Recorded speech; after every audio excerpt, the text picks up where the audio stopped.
ہمارے گلشن اجاڑنے کا ذمہ دار کون؟ کوئی بتائے گا کیا؟ سانحہ پیمز کے غمزدہ والدین سراپا سوال۔ کون ہیں جنہوں نے انتظامی غفلت کا مظاہرہ کیا؟ کون ہیں جنہوں نے ڈیوٹی سے انحراف کیا؟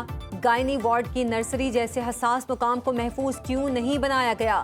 غمزدہ والدین کے بچوں کی میتیں بغیر شناخت دینے کا الزام۔ دنیا میں چند دن چند گھنٹے پہلے آنے والے 14 بچوں کے یوں دنیا چھوڑنے پر ہر کوئی سوگوار۔ وزیر دفاع خواجہ آصف نے پیمز واقعے کو مجرمانہ لاپرواہی کا نتیجہ قرار دے دیا۔ کہا اگر پورے اسلام آباد کے ہسپتالوں، میڈیکل کالجز اور ڈاکٹرز کے شعبے کی انکوائری کی جائے تو انتہائی خوفناک حقائق سامنے آئیں گے۔ سعودی عرب کا اسلام آباد کے پیمز ہسپتال سانحے پر افسوس کا اظہار۔ کسی کو معلوم نہیں آگ کیسے لگی، ڈیوٹی پر موجود نرس سے پوچھا گیا تو کہا ہم اپنا کام کر رہے تھے۔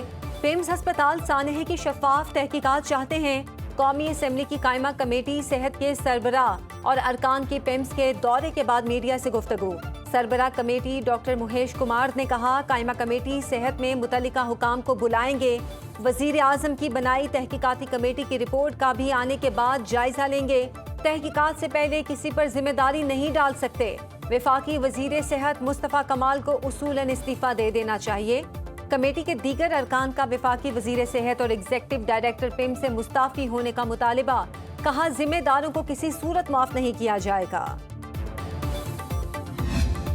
ایک اور سانحہ تو روک لو، پیمز ہسپتال میں جو آج بچے پیدا ہو رہے ہیں انہیں بچا لو۔ ایک والد کی قائمہ کمیٹی صحت کے وفد کے سامنے دہائی۔ میڈیا ٹاک کے دوران ایک والد نے کہا سانحے کے بعد پیمز ہسپتال میں اب نرسری کی کوئی متبادل سہولت نہیں۔ ہسپتال انتظامیہ کا کہنا ہے نومولود کو کہیں اور لے جائیں۔ آپ بتائیں پیمز ہسپتال میں 24 گھنٹے بعد بھی متبادل نرسری کے انتظامات کیوں نہیں ہوئے؟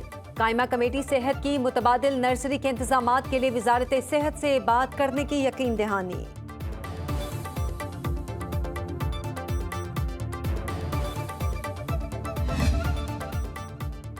وزیر اعظم کی بنائی تحقیقاتی کمیٹی کی تحقیقات جاری۔ پیمز کے 30 ملازمین کے بیانات ریکارڈ کر لیے۔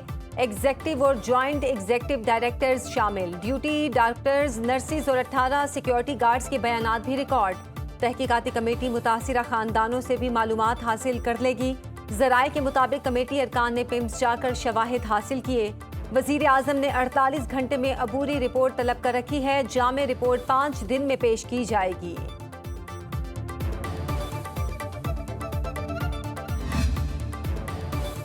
اسلام آباد ہائی کورٹ میں سانحہ پیمز کا تذکرہ۔ جسٹس محمد آصف نے ریمارکس دیے ہمارے حالات یہ ہیں، 14 بچے کل جان سے چلے گئے۔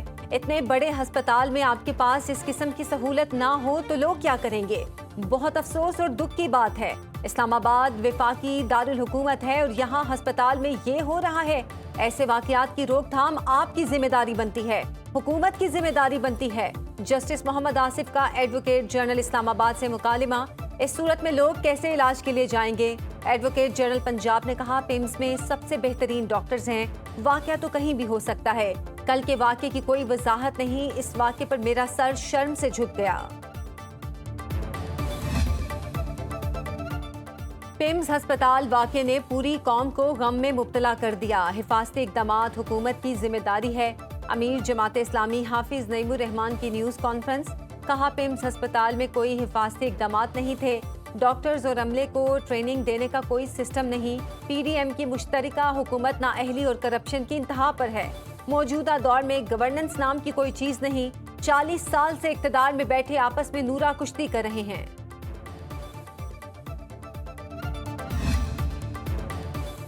پیمز ہسپتال انتظامیہ کا مختص بجٹ سے زیادہ خرچ کرنے کا انکشاف۔ پیمز کے مالیاتی بجٹ کی تفصیلات سامنے آ گئیں۔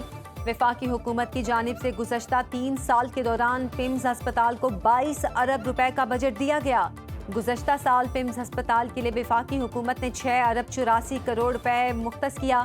پیمز ہسپتال انتظامیہ نے مختص بجٹ کے برعکس 7 ارب 51 کروڑ روپے خرچ کیے۔ گزشتہ سال پیمز ہسپتال انتظامیہ نے 66 کروڑ اضافی بجٹ وصول کیا۔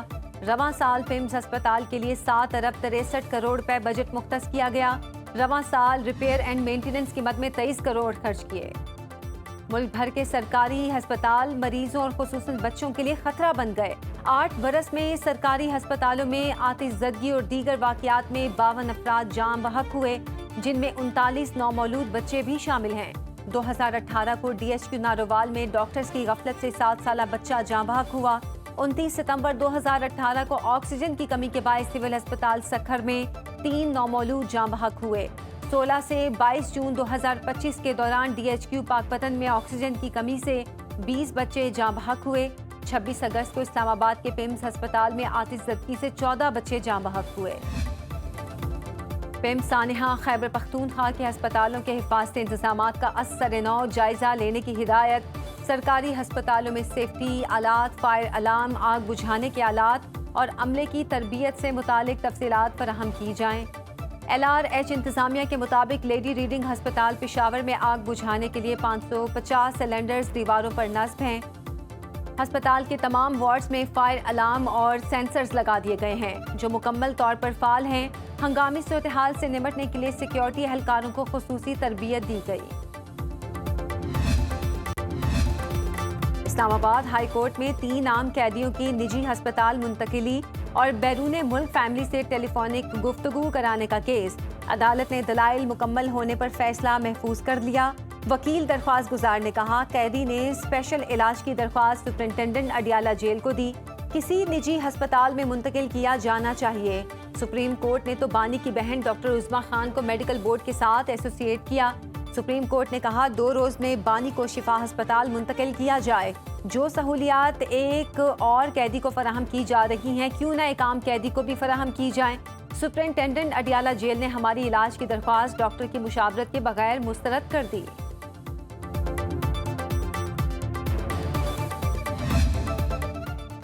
سپریم کورٹ میں بانی پی ٹی آئی کو شفا ہسپتال منتقل کرنے کا کیس۔ بانی کی ہمشیرہ ڈاکٹر عظمیٰ خان کی توہین عدالت کی فوری سماعت کی ایک اور درخواست آئے۔ رجسٹرار آفس نے فوری سماعت کی پہلی درخواست مسترد کر دی تھی۔ درخواست کے متن کے مطابق بانی پی ٹی آئی کی حالت جیل میں بگڑ رہی ہے۔ سپریم کورٹ کی حکم عدولی کر کے بانی کو پیمز لے جایا گیا۔ بانی کی صحت اور زندگی کا معاملہ انتہائی اہم ہے۔ استدعا ہے بانی کو طبی معائنے اور علاج کے لیے شفا انٹرنیشنل ہسپتال منتقل کیا جائے۔ عدالت کے 18 اگست کے حکم پر فوری اور مکمل عمل درآمد یقینی بنایا جائے۔ عدلیہ کے حکم پر مسلسل عمل نہ کرنا صریحاً قانون شکنی کے زمرے میں آتا ہے۔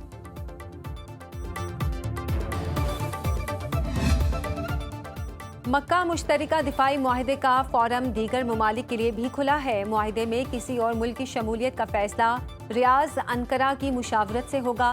فیلڈ مارشل سید عاصم منیر کا دورہ ایران کشیدگی میں کمی کے لیے پاکستان کی کوششوں کا حصہ ہے۔ ترجمان دفتر خارجہ نے کہا فیلڈ مارشل کا دورہ صدر ٹرمپ کے نمائندے کی حیثیت سے نہیں تھا۔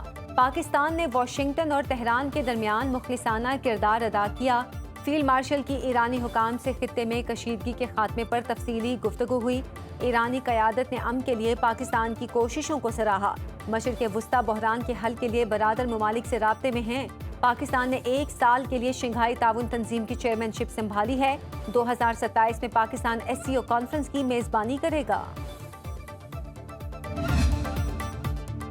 ایران کے خلاف اقتصادی دباؤ اور فوجی کارروائیاں دونوں مؤثر ہیں۔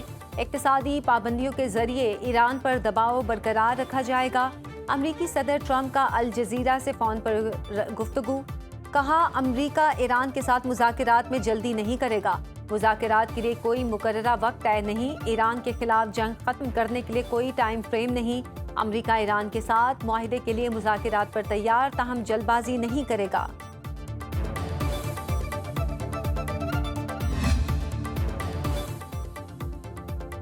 امریکی اقتصادی دباؤ ایران کو نہیں جھکا سکتا۔ صدر مسعود پیزشکیان نے امریکہ کی نئی پابندیوں اور اقتصادی دباؤ کی مہم کو مسترد کرتے ہوئے کہا ایران اقتصادی دباؤ کے سامنے ڈٹا رہے گا جیسے اب تک ڈٹا رہا ہے اور آئندہ بھی ڈٹا رہے گا۔ امریکہ اقتصادی دباؤ کے ذریعے بھی ایران سے کچھ حاصل نہیں کر سکے گا۔ جنگ کے دوران بھی اپنے مقاصد حاصل نہیں کر سکا اور اب اقتصادی دباؤ سے بھی کچھ حاصل نہیں ہوگا۔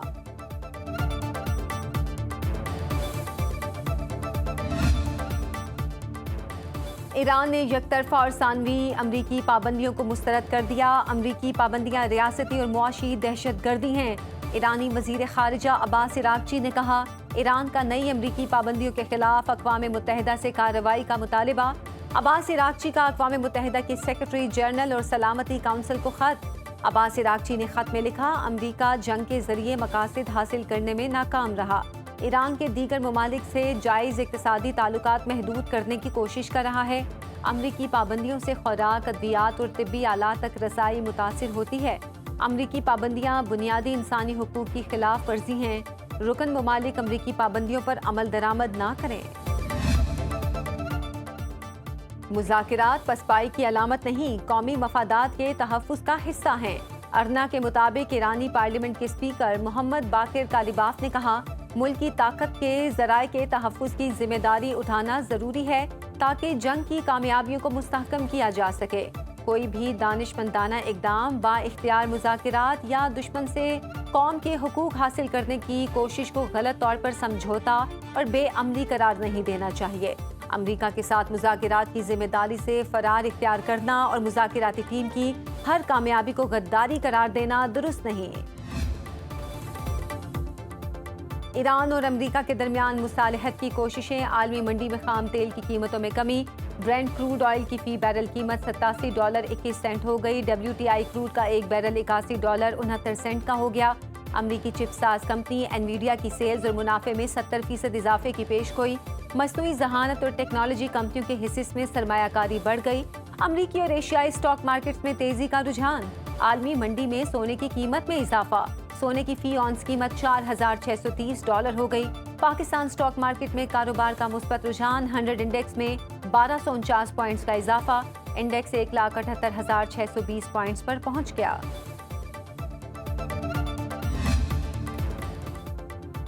صدر ٹرمپ نے سعودی عرب سے سول جوہری معاہدہ امریکی کانگریس کو بھیج دیا۔ رائٹرز کے مطابق سعودی عرب کو جوہری ٹیکنالوجی کی فراہمی کے معاہدے پر کانگریس 90 روز میں غور کرے گی۔ امریکی عہدیدار کے مطابق سعودی عرب نے اسرائیل کو تسلیم کرنے تک جوہری معاہدہ نافذ نہیں ہوگا۔ سعودی عرب کا ابراہم معاہدوں میں شامل ہونا جوہری معاہدے کی بنیادی شرط قرار۔ امریکی صدر کا موقف ہے، سعودی عرب اسرائیل سے تعلقات معمول پر لائے تو جوہری معاہدہ آگے بڑھے گا۔ معاہدے کے تحت امریکی کمپنیوں کو سعودی عرب کو سول جوہری ٹیکنالوجی برآمد کرنے کی اجازت ہوگی۔ وزیر اعظم شہباز شریف سے پاکستان میں سعودی عرب کے سفیر نواف بن سعید المالکی کی الوداعی ملاقات۔ وزیر اعظم نے سعودی سفیر کی دونوں ممالک کے درمیان گہرے برادرانہ اور تصویراتی تعلقات کے مزید استحکام کے لیے خدمات کو سراہا۔ خادم حرمین شریفین شاہ سلمان بن عبدالعزیز اور ولی عہد محمد بن سلمان کے لیے نیک تمناؤں کا اظہار کیا۔ وزیر اعظم نے پاکستان کے لیے سعودی عرب کی مسلسل حمایت اور فراخ دلانہ معاونت کو سراہا۔ خطے میں امن و استحکام کے فروغ کے لیے سعودی عرب کے اہم کردار کی تعریف کی۔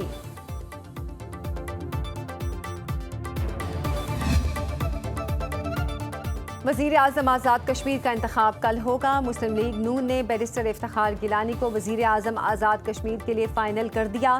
وزیر اعظم شہباز شریف کی زیر صدارت مشاورتی اجلاس میں فیصلہ۔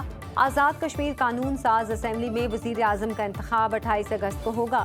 اس سے پہلے آج کی تاریخ مقرر تھی۔ ٹیکنوکریٹ نشست سے منتخب بیرسٹر افتخار گیلانی بھی اجلاس میں شریک ہوئے۔ نئی کابینہ کی تشکیل اور حکومتی ترجیحات پر بھی مشاورت۔ گڈ گورننس اور حکومتی امور بہتر بنانے کے اقدامات پر تبادلہ خیال۔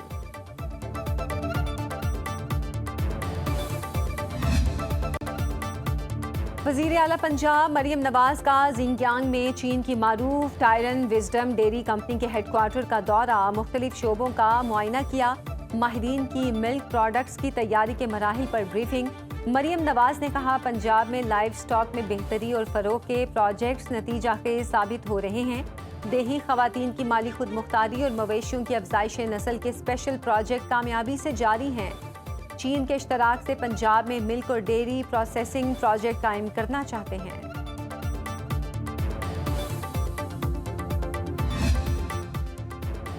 جہلم کے قریب کنتریلا پھاٹک کے قریب مسافر ٹرین پٹری سے اتر گئی۔ ریلوے ذرائع کے مطابق بریک فیل ہونے کے باعث انجن اور 3 بوگیاں متاثر ہوئیں، کوئی جانی نقصان نہیں ہوا، تمام مسافر محفوظ رہے۔ ٹرین راولپنڈی سے لاہور جا رہی تھی۔